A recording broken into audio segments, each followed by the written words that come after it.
Not an agility drill was done that day. Agility is a whole body movement performed in response to a relevant environmental stimulus. So you're seeing something in the sporting environment where you are processing that information, deriving meaning from it, selecting a response, and then executing it in the field of play. These are all closed environment in nature, so at best this is a change of direction session or circuit rather than it is agility. Welcome to part 2 of this 2-part reaction series on the training of Nebraska football in the 1990s. If you've not seen part 1, go ahead and click on the card so you can watch that first. If you've already seen part 1, get stuck in and enjoy. Warm up, just get loose, get warm.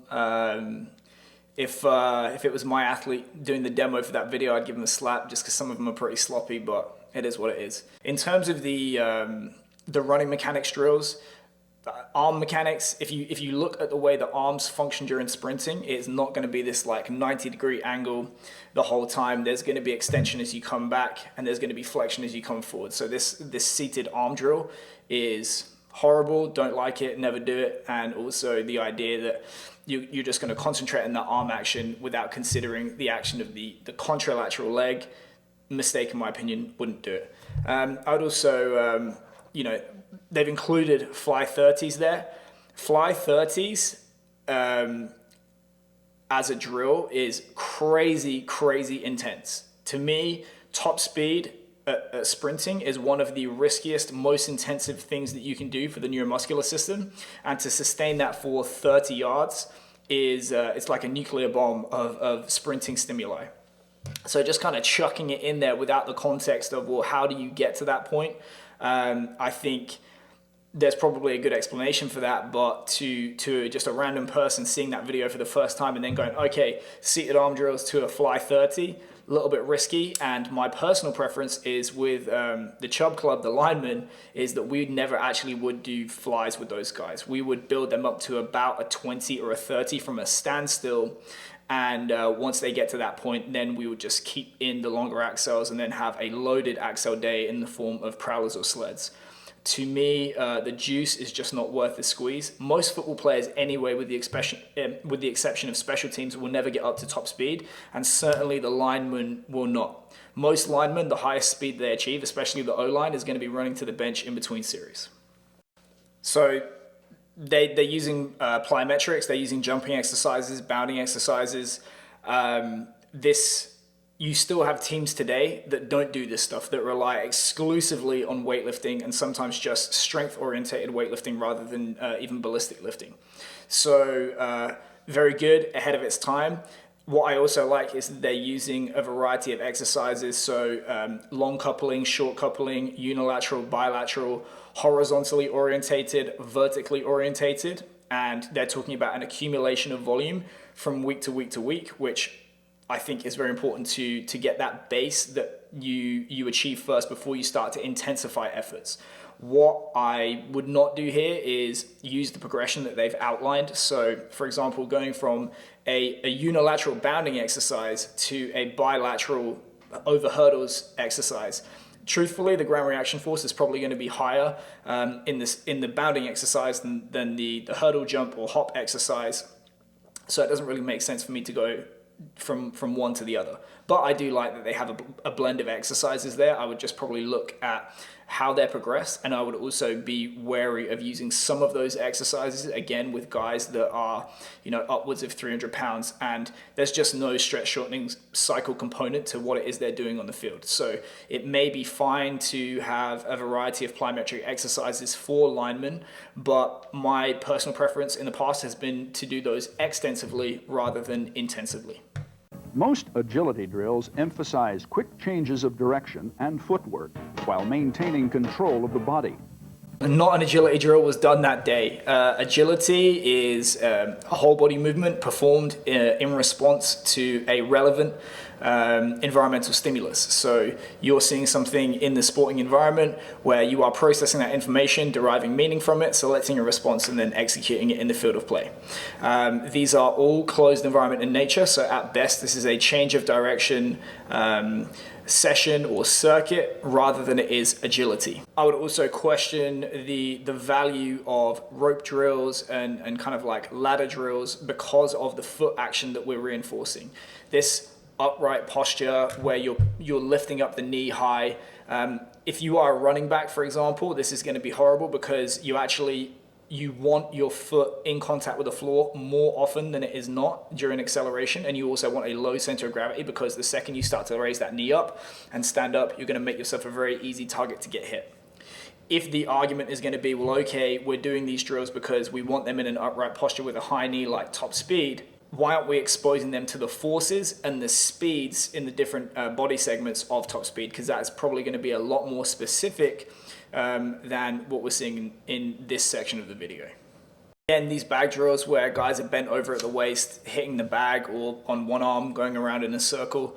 Not sure how this is going to transfer to or be useful for football players. You know, if you are if we watch the game, guys that are having to get into low positions, for example, to make a tackle or make a block, it is not a constant thing where they're down and they're staying in that position. It's always done in response to a stimulus. So it has to be timed as they get into that position and out of that position.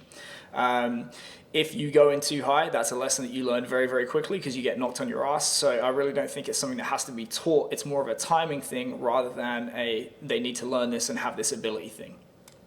I would say also, if you're a lineman, you have your hands on the floor, you've already made a mistake because you're out of the game. The idea should be that you are the person that's up and you are manipulating the opponent to be where they don't want to be, and that is on the floor. Sports skills such as running, blocking, tackling, or throwing are initiated by applying force with the feet against the ground. The athlete exerts a force against the ground which causes an equal and opposite reaction in the direction of movement. Newton is undefeated. The laws of physics still apply.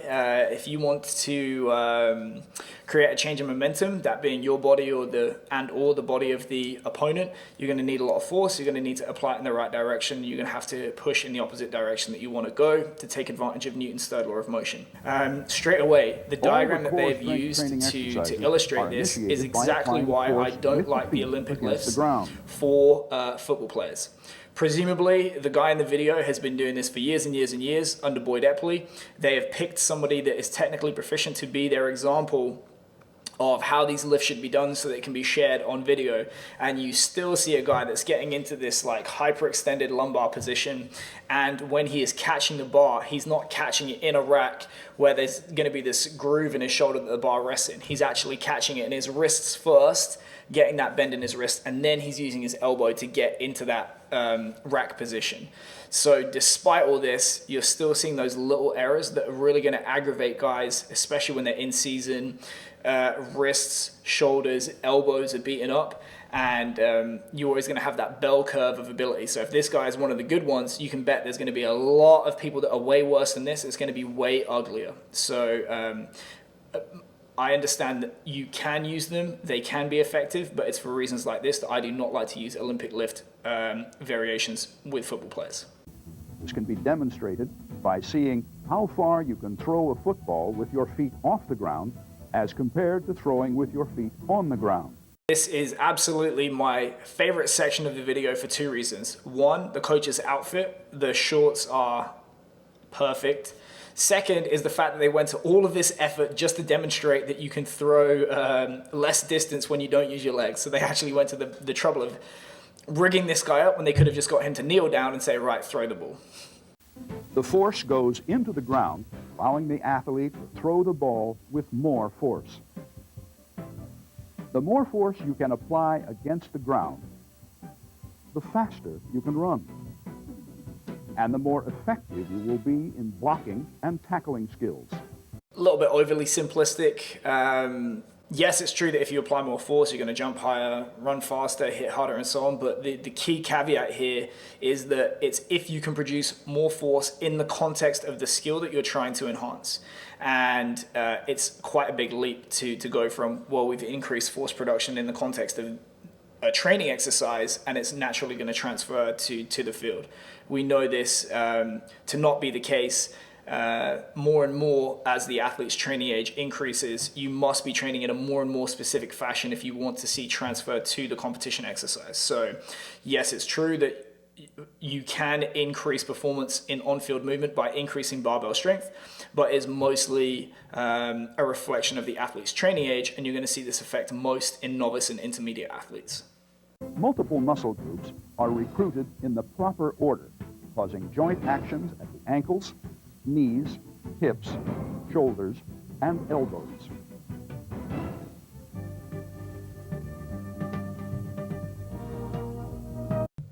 Ground-based, not so sure that it's, hugely important.